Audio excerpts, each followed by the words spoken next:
CPM Payyanur area secretary ആയിരുന്ന കുഞ്ഞികൃഷ്ണന്റെ ഒരു പുസ്തകം ഇറങ്ങിയത് വലിയ വിവാദമായി മാറി. ഈ കുഞ്ഞികൃഷ്ണൻ ആരാണെന്ന് ഒരുപക്ഷെ ഈ കണ്ണൂരിന് ഇപ്പുറത്തേക്കുള്ളവർക്ക് ശരിക്കും അറിയണമെന്നില്ല. ഏതാണ്ട് 1970കളിൽ SLC ഒക്കെ പാസ്സായി വിദ്യാർത്ഥി പ്രസ്ഥാനത്തിലൂടെ രാഷ്ട്രീയത്തിൽ ഇറങ്ങിയ വ്യക്തിയാണ്. ഒരു സാധാരണ കർഷക കുടുംബത്തിൽ ജനിച്ചു വളർന്ന വ്യക്തി. പിന്നീട് സാമ്പത്തികമായിട്ട് വലിയ നേട്ടമൊന്നും ഇല്ലാത്തതുകൊണ്ട് ബീഡി തൊഴിലാളി ആയി മാറുകയൊക്കെ ചെയ്തു. പിന്നീട് വീണ്ടും പഠിക്കാനായിട്ട് വരുന്നു. ഷോർട്ട് ഹാൻഡും ടൈപ്പും ഒക്കെ പഠിച്ചതിന് ശേഷം കണ്ണൂരിലെ ഒരു സഹകരണ ബാങ്കിലേക്ക് നിയമനം ലഭിക്കുകയാണ്. ഈ നിയമനം ലഭിച്ച അന്നത്തെ നേതാവായിട്ടുള്ള ഗോവിന്ദൻ എന്ന് പറയുന്ന ആൾ ഈ കുഞ്ഞികൃഷ്ണൻ്റെ അടുത്ത് പറയുകയാണ്, നിങ്ങൾ അവിടെ പോയി ജോയിൻ ചെയ്തു, അല്ലാതെ ഇതുപോലെ അപേക്ഷയൊന്നും കൊടുക്കുന്ന കാലമൊന്നുമല്ല. അങ്ങനെ ജോയിൻ ചെയ്യുന്ന 1973 ഈ സഹകരണ ബാങ്കിൽ ചിട്ടി പിരിക്കാനുള്ള ഒരു ഏജന്റ്, അല്ലെങ്കിൽ ഈ പ്യൂൺ എന്നൊക്കെ പറയുന്നതിന് സമാനമായ തസ്തിക, അവിടെ ജോയിൻ ചെയ്തപ്പോൾ അന്ന് സർക്കാർ ഒരു തീരുമാനം എടുത്തിരുന്നു, സഹകരണ വകുപ്പിൽ അല്ലെ സഹകരണ ബാങ്കിൽ പുതിയ നിയമനങ്ങളൊന്നും ഇപ്പോൾ പാടില്ല, സർക്കാരിൻ്റെ നയം അനുസരിച്ച് വേണം. 1974 തുടർന്ന് ഇവരെല്ലാം കൂടെ ചേർന്ന് ഹൈക്കോടതിയെ സമീപിക്കുന്നു. ഹൈക്കോടതി അനുകൂലമായ വിധി ഉണ്ടാക്കുന്നു. അങ്ങനെ ഹൈക്കോടതിയുടെ അനുകൂല വിധിയെ തുടർന്ന് ഇദ്ദേഹം ആ ബാങ്കിൽ തന്നെ പ്രവർത്തിക്കുന്നു. അങ്ങനെ ഒരു പ്യൂൺ തസ്തികയിൽ നിന്ന്, അല്ലെങ്കിൽ ഈ പറയുന്ന ചിട്ടി പിരിക്കുന്ന വ്യക്തിയിൽ നിന്ന് പിന്നീട് ആ ബ്രാഞ്ചിൻ്റെ സെക്രട്ടറി ആയിട്ട് പെൻഷൻ പറ്റുകയാണ് ചെയ്യുന്നത്. ഇതിനിടയിൽ KSYFൻ്റെ സജീവ പ്രവർത്തകനായിരുന്നു. ബ്ലോക്ക് പ്രസിഡന്റും സെക്രട്ടറിയും ഒക്കെയായി മാറി. പിന്നീട് 1980 DYFI രൂപീകരിക്കുമ്പോൾ പയ്യന്നൂരിൽ സെക്രട്ടറിയും പ്രസിഡന്റും ഒക്കെയായി മാറി. 1986 മുതൽ 92 വരെ DYFIയുടെ സംസ്ഥാന കമ്മിറ്റി അംഗവുമായി. അങ്ങനെ പയ്യന്നൂർ ഏരിയ കമ്മിറ്റി അംഗം, കുറച്ചു കാലം ജില്ലാ കമ്മിറ്റി അംഗം എന്നീ നിലകളിൽ പ്രവർത്തിച്ച ഈ കുഞ്ഞികൃഷ്ണൻ പറയുന്നത് താൻ പ്രവർത്തിച്ച കാലത്ത് ഇതൊരു കേഡർ പാർട്ടിയായിരുന്നു. പക്ഷേ പിന്നീട് ഇതിൻ്റെ രൂപവും സ്വഭാവവും ഒക്കെ മാറി, അഴിമതിയുടെ കൂത്തരങ്ങായി മാറി എന്ന് പറയുന്നു. അപ്പോൾ പഴയ CPM പുതിയ CPM അങ്ങനെ രണ്ടുണ്ടോ എന്നുകൂടി നമ്മൾ പരിശോധിക്കണം. ഈ പുസ്തകം വായിച്ചിരുന്നില്ലേ? എന്താണ് ഈ പഴയ CPM അല്ല ഇപ്പോഴത്തെ എന്ന് പറയാൻ കാരണം? അല്ല, ആ പുസ്തകത്തിൻ്റെ പ്രധാനപ്പെട്ട മെസ്സേജ് എന്ന് പറഞ്ഞാൽ അണികൾ നേതൃത്വത്തെ തിരുത്തുക എന്നുള്ളതാണ്. അണികൾ നേതൃത്വത്തെ തിരുത്തുക എന്ന് പറയുന്നത് CPM പോലെയുള്ള ഒരു പാർട്ടിയെ സംബന്ധിച്ചിടത്തോളം സാധ്യമായ കാര്യമല്ല. ശരി, കാരണം ഈ പാർട്ടി മുകളിൽ നിന്ന് താഴോട്ട് കെട്ടിപ്പിടിക്കപ്പെട്ട പാർട്ടിയാണ്. പോളിറ്റ് ബ്യൂറോ ആൻഡ് സെൻട്രൽ കമ്മിറ്റിയിൽ നിന്ന് പിന്നെ സ്റ്റേറ്റ് കമ്മിറ്റിയിൽ നിന്ന് district committee, area committee, local committee, ബ്രാഞ്ചിൽ നിന്നുള്ള മെസ്സേജുകളല്ല എന്ത് ചെയ്യുന്നത്, പാർട്ടിയുടെ നയരൂപീകരണ പ്രക്രിയയുമായി ബന്ധപ്പെട്ട് വളർന്നു വരുന്നതും വികസിക്കുന്നതും.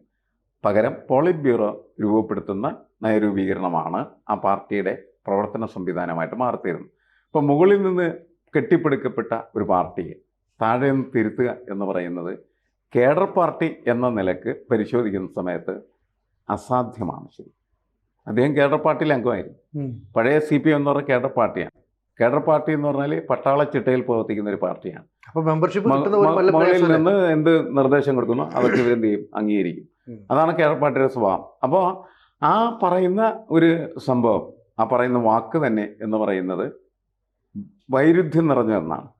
കേഡർ പാർട്ടിയുടെ സ്വഭാവത്തിൽ താഴെ നിന്ന് മുകളിലേക്ക് തിരുത്താൻ പറ്റില്ല, മനസ്സിലായി. പക്ഷെ പുതിയ കാലത്ത് നമുക്ക് പുതിയ CPMനെ കുറിച്ച് ചർച്ച ചെയ്യുമ്പോൾ താഴെ നിന്ന് മുകളിലേക്ക് തിരുത്താനാകാം. കാരണം അത് കേഡർ സ്വഭാവം ഏതാണ്ട് പൂർണ്ണമായിട്ട് ഉപേക്ഷിക്കപ്പെട്ട ഒരു ജനാധിപത്യ പാർട്ടിയുടെ രൂപത്തിലേക്ക് വന്നുകൊണ്ടിരിക്കുന്ന പാർട്ടിയാണ് പുതിയ പാർട്ടി എന്ന് പറയുന്നത്.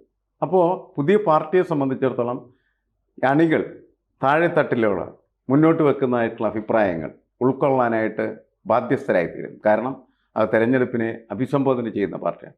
തെരഞ്ഞെടുപ്പിന് ജയിക്കണം എങ്കിൽ ജനങ്ങളുടെ വോട്ട് വേണം. ജനങ്ങളുടെ വോട്ടെന്ന് പറഞ്ഞാൽ കേഡേഴ്സിൻ്റെ വോട്ടല്ല. കേഡേഴ്സ് പൊതുസമൂഹത്തിൽ പ്രവർത്തിച്ച് പൊതുസമൂഹത്തിൽ നിന്ന് സ്വാഭാവികമായിട്ടും രൂപപ്പെടുത്തുന്നതായിട്ടുള്ള വോട്ടുകളാണ്. അതുകൊണ്ടാണ് VS അച്യുതാനന്ദനെ മത്സരിപ്പിക്കേണ്ട എന്ന് കേന്ദ്ര കമ്മിറ്റിയും പോളിറ്റ് ബ്യൂറോ ഒക്കെ തീരുമാനിച്ചിട്ട് ഇവിടെ ജനങ്ങൾ എന്ത് ചെയ്തു, കരളെ VSA എന്നൊക്കെ പറഞ്ഞ് മുദ്രാവാക്യം ഉയർത്തി പ്രകടനം നടത്തി പ്രതിഷേധം നടത്തി മുകളിലുള്ള തീരുമാനത്തെ തിരുത്തി. അതാണ് അണികൾ നേതൃത്വത്തെ തിരുത്തുക എന്നതിൻ്റെ ഉദാഹരണം. അത് കേഡർ പാർട്ടിയിൽ നടക്കുന്ന കാര്യമല്ല. ജനാധിപത്യ സംവിധാനമായി മാറിയ, ആൾക്കൂട്ട സംവിധാനമായി മാറിയ ഒരു പാർട്ടിക്കകത്ത് നടത്തേണ്ടതും നടക്കുന്നതുമായിട്ടുള്ളൊരു കാര്യമാണ്. അത് ഇന്നത്തെ പാർട്ടിക്ക് യോജിച്ച ഒരു കാര്യമാണ്. അണികൾ നേതൃത്വത്തെ തിരുത്തട്ടെ എന്നുള്ളത്. അണികൾ നേതൃത്വത്തെ തിരുത്തട്ടെ എന്ന് പറയുമ്പോൾ ഈ അണികൾ എന്ത് ചെയ്യണം, സുസജ്ജമായിട്ടുള്ള രീതിയിൽ രാഷ്ട്രീയ സാക്ഷരത നേടിയവരാകണം. എങ്കിലാണല്ലോ അവർക്ക് നേതൃത്വത്തെ തിരുത്താനായിട്ട് പറ്റുകയുള്ളൂ. സാധാരണ രീതിയിൽ നമുക്കറിയാം, താഴെത്തട്ടിലുള്ള പ്രവർത്തകർ ധാർമ്മികമായി അഴിമതിയില്ലാത്ത ജനക്കൂട്ടമാണ്. അവർക്ക് അഴിമതിയൊന്നുമില്ല, അവർ അഴിമതിയുടെ ഭാഗമല്ല, അവർക്ക് ധാർമ്മികതയുണ്ട്. ആ ധാർമ്മികതയിൽ വെച്ചിട്ടാണ് പാർട്ടിയുടെ ശരിയും തെറ്റും അവർ തിരിച്ചറിയുന്നത്. അങ്ങനെ അവർ കണ്ടെത്തുന്ന ശരികളാണ് അവർ എന്ത് ചെയ്യുന്നത്, ഈ VS മത്സരിക്കണം എന്ന് പറയുന്നതിന് വേണ്ടിയിട്ട് ഒരു തീരുമാനമെടുക്കുന്നതിലേക്ക് കൊണ്ടുപോയത് ധാർമ്മികതയാണ്. അപ്പോൾ ധാർമ്മികതയാണ് താഴെത്തട്ടിലുള്ള അണികളുടെ കരുത്തെന്ന് പറയും. മുകൾ തട്ടിലേക്ക് വരുന്ന സമയത്ത് നേതാക്കൾക്ക് ധാർമ്മികത നഷ്ടപ്പെട്ടു പോകും. അവർ പലപ്പോഴും ഈ അഴിമതിക്കാരാൽ വളയപ്പെടുകയും അവരുടെ സ്വാധീനത്തിൽ പെട്ടുപോവുകയും അവർ അഴിമതിക്കാരായി മാറുകയും ചെയ്യുന്നു എന്നുള്ള. ഭരണം നിരന്തരമായിട്ട് തുടരുന്ന സമയത്ത് ഭരണത്തിൻ്റെ തണലിൽ കഴിയുന്ന ഒരു പാർട്ടിയെ സംബന്ധിച്ചിടത്തോളം ആ പാർട്ടിയുടെ ഭരണ സംവിധാനങ്ങളിലേക്ക് ഇരച്ചെത്തുന്നത് സാധാരണക്കാരായിട്ടുള്ള ആളുകളല്ല. പകരം റിയൽ എസ്റ്റേറ്റുകാർ, കള്ള് കച്ചവടക്കാർ, മണൽ മാഫിയക്കാർ, അധോലോകത്ത് നടക്കുന്ന ആൾ, അവരുടെ കാര്യസാധ്യത്തിന് വേണ്ടി ഒരു പാർട്ടിയിൽ ഇരച്ചു കയറിയാണ്. കമ്മ്യൂണിസ്റ്റ് പാർട്ടികൾക്ക് അധികാരം കിട്ടിക്കഴിഞ്ഞാൽ കമ്മ്യൂണിസ്റ്റ് പാർട്ടി ഓഫീസുകളിൽ വരുന്ന ആളുകളെ നോക്കിയാൽ വലിയ മാറ്റം കാണാം. അവർ മുഴുവൻ ഇത്തരത്തിൽപ്പെട്ട ആളുകളായിരിക്കും. അവരുടെ കാര്യസാധ്യത്തിന് വേണ്ടിയിട്ടായിരിക്കും അവരെത്തിച്ചേരുന്നത്. അവരെ മുട്ടിയിട്ട് നമുക്ക് മുന്നോട്ട് പോകാൻ പറ്റാത്ത സ്ഥിതി ഉണ്ടാകും. അങ്ങനെ അവരുടെ പിടിയിൽ പാർട്ടി അകപ്പെടുമ്പോഴാണ് പാർട്ടി അഴിമതിയുടെ പാർട്ടിയായിട്ട് മാറിത്തീരുന്നത്. അതുകൊണ്ടാണ് തുടർഭരണം വേണ്ട എന്ന് പറയുന്ന ചർച്ചകളൊക്കെ സമൂഹത്തിലുണ്ടാകുകയും ഇടതുപക്ഷത്ത് നിന്ന് പ്രവർത്തിക്കുന്ന ആളുകൾ വേണ്ട ഈ സർക്കാർ എന്ന് പറയുന്നതൊക്കെ ഈ അധികാര ദുർവിനിയോഗം നടക്കുന്നതിൻ്റെ ഫലമായിട്ടാണ്. കാരണം തങ്ങളുടെ പാർട്ടി അധികാര ദുർവിനിയോഗത്തിൻ്റെ പാർട്ടി ആകരുത് എന്ന ധാർമ്മികതയുടെ അടിസ്ഥാനത്തിലാണ് അവരങ്ങനെ ശബ്ദിക്കുന്നത് എന്നാണ് നമ്മൾ മനസ്സിലാക്കേണ്ടത്. എന്തായാലും പഴയ കാലത്തുണ്ടായിരുന്ന പാർട്ടി ഇപ്പോൾ കുഞ്ഞികൃഷ്ണൻ വരുന്ന സമയത്തുള്ള പാർട്ടി എന്ന് പറഞ്ഞാൽ കേഡർ സ്വഭാവമുള്ള പാർട്ടിയാണ്. എഴുതിലൊക്കെ പാർട്ടി എന്ന് പറഞ്ഞിട്ടുണ്ടെങ്കിൽ എന്താണോ പാർട്ടിക്കകത്ത് തീരുമാനമെടുക്കുന്നത് വളരെ നിഗൂഢമായി രഹസ്യമായിട്ട് പാർട്ടിയുടെ കേന്ദ്ര നേതൃത്വം എടുക്കുന്നതായിട്ടുള്ള തീരുമാനം നടപ്പിലാക്കുന്നതിന് വേണ്ടിയുള്ള യൂണിറ്റുകൾ മാത്രമാണ്. അതിൻ്റെ താഴെത്തട്ടിലുള്ളതായിട്ടുള്ള യൂണിറ്റുകൾ എന്ന് പറയുന്നത് പാർട്ടി നടക്കാൻ തീരുമാനിക്കുന്നു, അത് നടപ്പാക്കിയിരിക്കും. അങ്ങനെ നടപ്പാക്കപ്പെട്ടിട്ടുള്ള ഒരു കാലമായിരുന്നു. ആ കാലത്ത് പാർട്ടിയുടെ തീരുമാനം എന്ന് പറയുന്നത് മുകളിൽ നിന്ന് താഴോട്ട് വരുന്ന തീരുമാനം തന്നെയാണ്. അതിൽ ഒട്ടും ജനാധിപത്യ സംവിധാനമോ ജനാധിപത്യ പ്രക്രിയക്കോ പ്രസക്തിയില്ലായിരുന്നു എന്നുള്ളതാണ്. പക്ഷേ അന്ന് പാർട്ടിയുടെ നേതൃത്വത്തിലിരിക്കുന്ന നേതാക്കൾക്ക് ചില സവിശേഷതകളുണ്ടായി. അവർ ഒറ്റമുണ്ട് മാത്രമെടുത്ത് രാഷ്ട്രീയ പ്രവർത്തനത്തിന് ഇറങ്ങി തിരിച്ചവരായിരുന്നു. കാലിൽ ചെരുപ്പില്ലാതെ നഗ്നപാതരായിട്ട് ഭൂമിയിൽ നടന്ന് മനുഷ്യരുടെ പ്രശ്നങ്ങൾ തൊട്ടറിഞ്ഞ് അവർക്ക് വേണ്ടി പ്രവർത്തിച്ചിരുന്ന ആളുകളാണ്. അതുകൊണ്ട് അവർ അഴിമതിരഹിതരായ മനുഷ്യരായിരുന്നു, നീതിമാന്മാരായിരുന്നു. എണ്ണം കുറവായിരുന്നെങ്കിൽ പോലും അവർ കത്തുന്ന കഥാപാത്രങ്ങളായിരുന്നു. അത്തരം കഥാപാത്രങ്ങൾ എടുക്കുന്ന തീരുമാനങ്ങൾക്ക് ധാർമ്മികത അതിശക്തമായിട്ടുണ്ടായിരുന്നു. അതുകൊണ്ട് അതിനെ ചോദ്യം ചെയ്യേണ്ട ഒരു കാര്യം പോലും അണികൾക്കുണ്ടായിരുന്നില്ല എന്നുള്ളതാണ്. അതായിരുന്നു അതിൻ്റെ ശക്തി, അതായിരുന്നു അതിൻ്റെ കരുത്ത്. അതാണ് പഴയ CPM എന്ന് പറയുന്നത്. പക്ഷേ ആ CPM എല്ലാ കാലത്തും പ്രവർത്തിക്കാനായിട്ട് പറ്റില്ല. കാരണം കാലം മാറിക്കൊണ്ടിരിക്കുകയാണ് ചെയ്തത്. കാലം മാറുമ്പോൾ ആ സ്വഭാവ സവിശേഷതകളിൽ നിന്ന് പാർട്ടി മാറേണ്ടത് ആവശ്യമായിട്ട് വരും. അങ്ങനെയാണ് പിന്നീട് പിൽക്കാലത്ത് MN വിജയനെ പോലെയുള്ള പ്രമുഖരായിട്ടുള്ള നേതാക്കൾ പറഞ്ഞു പാർട്ടിക്കകത്ത് കാറ്റും വെളിച്ചവും കടന്നു വരട്ടെ എന്ന്. അങ്ങനെ കാറ്റും വെളിച്ചവും കടന്നു വന്ന സമയത്ത് പല സ്ഥലത്തും ഇടിഞ്ഞു പൊളിഞ്ഞു വീണു എന്നുള്ളത് ശരിയാണ്. പക്ഷേ കാറ്റും വെളിച്ചവും കടന്നു വരാതെ പുതിയ കാലത്തിന് മുന്നോട്ട് പോകാനായിട്ട് കഴിയില്ല. പുതിയ കാലം ആവശ്യപ്പെടുന്നത് ജനാധിപത്യ സംവിധാനത്തിനകത്ത് പ്രവർത്തിക്കുന്ന ഒരു പാർട്ടി ആണ്. അതാണ് പുതിയ പാർട്ടി. ആ പാർട്ടിയുടെ സ്വഭാവത്തിലേക്ക് കുഞ്ഞികൃഷ്ണൻ മാറുന്നുണ്ട് എന്നാണ് നമ്മൾ മനസ്സിലാക്കേണ്ടത്. ഈ അടിയന്തരാവസ്ഥ ആ സമയത്താണ് ഈ പറയുന്ന കുഞ്ഞികൃഷ്ണൻ അതിനകത്ത് പാർട്ടിയിൽ അംഗത്വം നേടുന്നത്. അന്ന് പറയുന്നത് ഈ ഒളിവിൽ കഴിയുന്ന പാർട്ടി അംഗങ്ങളെയൊക്കെ ഷെൽട്ടർ മാറ്റി കൊടുക്കാനൊക്കെ പോകുമ്പോൾ രാത്രി ഞാൻ കൂട്ടുപോയിട്ടുണ്ട്. അപ്പം മുകളിൽ നിന്ന് പറയുന്നതൊക്കെ ഞാൻ കൃത്യമായിട്ട് അനുസരിച്ചിട്ടുണ്ട്. രാത്രി കാലങ്ങളിൽ ഈ C കൃഷ്ണൻ എന്ന് പറയുന്ന മുൻ ഏരിയ സെക്രട്ടറി ആയിരുന്ന അദ്ദേഹത്തിനോടൊപ്പം പോസ്റ്റർ ഒട്ടിക്കാൻ പോയിട്ടുണ്ട്. അപ്പോൾ ഒരുപാട് ത്യാഗങ്ങളൊക്കെ അനുഭവിച്ചിട്ടുണ്ട്. അങ്ങനെയാണ് ഞാൻ പാർട്ടി കെട്ടിപ്പടുക്കാനായിട്ട് സഹായിച്ചത്. അങ്ങനെയല്ലേ അപ്പോൾ ഇപ്പോൾ? അല്ല, അതിനകത്ത് കുഞ്ഞികൃഷ്ണൻ പറയുന്ന കാര്യം എന്ന് പറഞ്ഞാൽ ഇദ്ദേഹം പറഞ്ഞ പോലെ കാലത്തിൻ്റെ വ്യത്യാസമുണ്ട്. അടിയന്തരാവസ്ഥ കാലത്തെ ഒരു കാലമല്ലത്. നമ്മൾ ഈ പണ്ട് നമ്മുടെ അപ്പൂപ്പൻ നടന്ന ഒരു അവസ്ഥയിലാണോ ഇന്ന് നമ്മൾ നടക്കുന്നത്? അടിയന്തരാവസ്ഥ കാലത്ത് പുള്ളി ചിലപ്പം റാന്തല് പിടിച്ചുകൊണ്ട് പോയിട്ടുണ്ടാവും. ഇന്നത്തെ പിള്ളേർ ടോർച്ച് വരും, മൊബൈലിൻ്റെ വട്ടം അടിച്ചുകൊണ്ട് പോകും. ആ വ്യത്യാസമുണ്ട്. ഇപ്പോഴും നമ്മൾ പറയുമ്പം അതിന് പാർട്ടിക്കകത്ത് പ്രശ്നമില്ലെന്നോ കുഴപ്പം ഇല്ലെന്നോ ഒന്നും നമ്മൾ പറയുന്നില്ല, തിരുത്തൽ വരുത്തണം.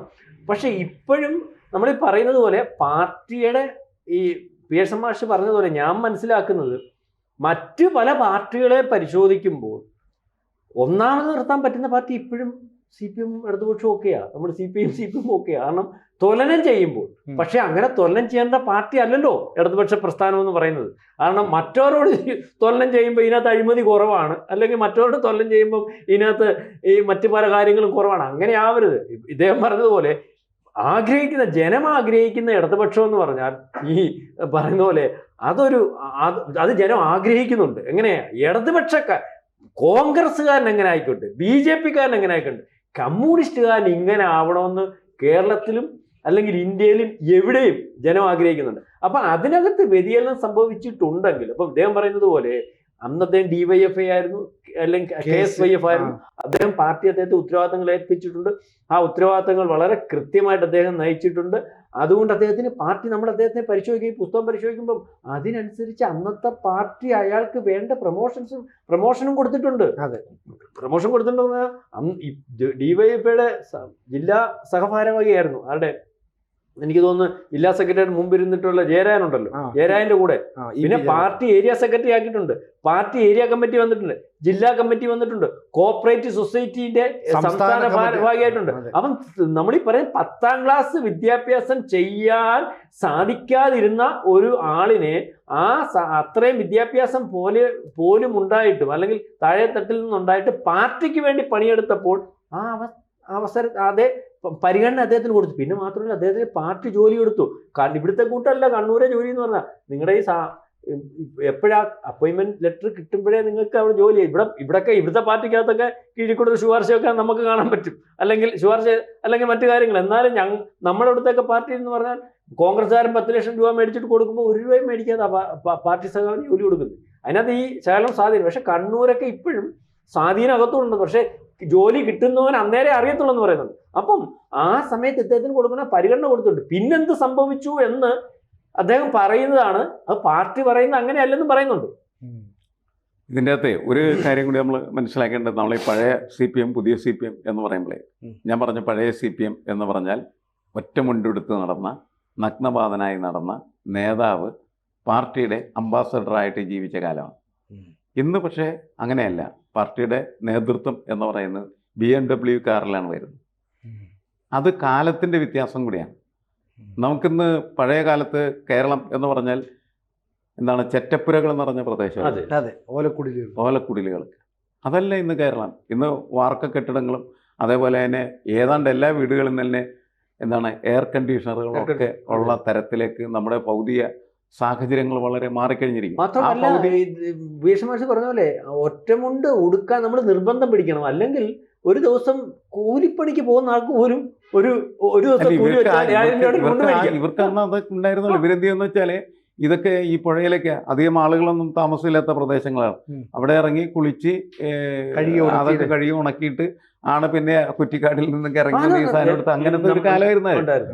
ഇത് വേറെ കാലം മാറുന്നതിനനുസരിച്ച് ഈ പറയുന്ന ഈ കുഞ്ഞികൃഷ്ണന്റെ ഈ പറച്ചിലുകള്, ഞാൻ ഇത്രയൊക്കെ കഷ്ടപ്പെട്ടു എന്നിട്ടും പാർട്ടി എന്നെ വേണ്ട രീതിയിൽ പരിഗണിച്ചില്ല എന്നുള്ള രീതിയിലാണോ? അത് അങ്ങനെ നമുക്ക് വിശ്വസിക്കാൻ പറ്റുമോ? അദ്ദേഹം പരിഗണിച്ചില്ല എന്ന് പറയുന്നില്ല. അദ്ദേഹത്തിന് പരിഗണിച്ചല്ലോ. പുസ്തകത്തിൽ നോക്കുമ്പോൾ ഇതിന്റെ പ്രശ്നം എന്താണെന്ന് വെച്ചാൽ അവിടെ ഉണ്ടായ ചില അഴിമതികൾ, തിരിമറികൾ, അതിനെക്കുറിച്ച് അദ്ദേഹം തുറന്നു പറഞ്ഞു. അതായത് പാർട്ടിയിൽ ഒരുപാട് മാറ്റങ്ങൾ ഉണ്ടായി എന്ന് കുഞ്ഞികൃഷ്ണൻ പറഞ്ഞു വെക്കുന്നു അല്ലെ? അതായത് കുറച്ചു പേരുടെ കൈപ്പിടിയിലേക്ക് കുഞ്ഞികൃഷ്ണന്റെ അഭിപ്രായ വ്യത്യാസം എന്താണെന്ന് വെച്ചാൽ, പാർട്ടിയിൽ ചില പ്രമുഖരായിട്ടുള്ള ആളുകൾ അധികാരം എന്ത് ചെയ്യുന്നു, അമാസ് ചെയ്യുകയും അവർക്ക് ചുറ്റുമായിട്ട് ഉപജാപ സംഘം ഉണ്ടാകുകയും അവർ പറയുന്ന കാര്യങ്ങൾ മാത്രം കേൾക്കുകയും അല്ലാത്തവർ പറയുന്ന കാര്യങ്ങൾ കേൾക്കാതെ പോവുകയും ചെയ്യുന്ന തരത്തിലേക്ക് പാർട്ടി മാറിയിട്ടുണ്ട്. അത് തിരുത്തണം എന്നാണ് കുഞ്ഞികൃഷ്ണൻ പറയുന്നത്. തിരുത്തേണ്ടത് തന്നെയാണ്. കുഞ്ഞികൃഷ്ണൻ പറയുന്നത് ശരിയാണ്, തിരുത്തേണ്ട. കുഞ്ഞികൃഷ്ണൻ പറയുന്നു, ഞാൻ ചൂണ്ടിക്കാണിക്കുന്നു, അഴിമതി ഉണ്ടെന്ന് പറയുന്നു, അതിനെതിരെ കമ്മീഷൻ വെക്കുന്നു. ഈ കമ്മീഷൻ ഉൾപ്പെടെ ഉള്ളത് ഈ പറയുന്ന അഴിമതിക്കാരുടെ ഭാഗമായിട്ട് നിൽക്കുന്നു. അതുകൊണ്ട് രക്ഷയില്ല, ഞാൻ വെളിയിൽ പറഞ്ഞത് കുഞ്ഞികൃഷ്ണൻ പറയുന്നത്. അപ്പോൾ എന്തായാലും കുഞ്ഞികൃഷ്ണന്റെ ഈ ബുക്ക് ഏതാണ്ട് വലിയ തോതിൽ ചർച്ച ചെയ്യപ്പെടുന്നുണ്ട്. ഇപ്പോൾ ആവശ്യത്തിന് പുസ്തകങ്ങൾ പോലും കിട്ടുന്നില്ല എന്നാണ് പറയപ്പെടുന്നത്. എന്തായാലും ഈ തെരഞ്ഞെടുപ്പ് അടുത്തിരിക്കുന്ന ഒരു കാലഘട്ടത്തിൽ കുഞ്ഞികൃഷ്ണന്റെ വാക്കുകൾക്ക് പ്രസക്തി ഉണ്ടോ ഇല്ലയോ എന്നുള്ളത് പാർട്ടി പ്രവർത്തകരും സാധാരണക്കാരായ ആളുകളുമൊക്കെ ചർച്ച ചെയ്ത് തീരുമാനിക്കട്ടെ. അടുത്ത ഭാഗത്ത് ഇതിൽ ഈ കുഞ്ഞികൃഷ്ണൻ എന്ത് ആരോപണങ്ങളാണ് ഉന്നയിച്ചത് എന്ന വിഷയത്തിലേക്ക് ചർച്ച കൊണ്ടുപോകാം. കൂടുതൽ വാർത്തകളും വിശേഷങ്ങളും നിങ്ങളിലേക്ക് എത്താൻ ABC മലയാളം സബ്സ്ക്രൈബ് ചെയ്യുക, ബെൽ ബട്ടണും അമർത്തുക.